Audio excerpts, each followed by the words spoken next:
My parents abandoned me, and now they live to regret it. When I was 12, my parents left me. They told me they couldn't take care of me anymore. I remember standing at the door, watching their car disappear down the street. I kept telling myself they would come back, one day, 1 week, 1 month, but they never did. Years passed. I grew up learning how to depend on myself. I studied. I worked hard. I failed sometimes, but I never stopped moving forward. Then, 5 years later, everything changed. I built a successful life for myself. I had a career, a beautiful home, people around me who genuinely cared about me, and most importantly, I was happy. Then one evening, I received a message. It was from my mother. "We heard you're doing well. We'd like to see you." I stared at the message for a long time. Part of me wanted to ignore it, but I agreed.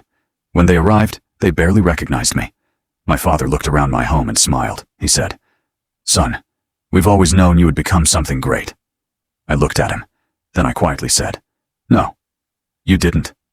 The room went silent. I reminded them of the day they left, the promises they never kept, the birthdays they missed, the years they weren't there. My mother started crying. She told me they regretted leaving me. She said they wished they could go back and change everything. I didn't yell. I didn't insult them. I simply said, "I spent years wishing you would come back. Eventually, I stopped waiting."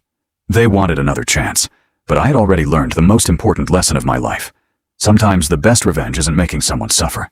It's becoming someone they never thought you could become, without needing them. And as they walked away that night, I finally realized something. They hadn't abandoned a failure. They had abandoned someone who was going to succeed. And now they had to live, knowing they missed it.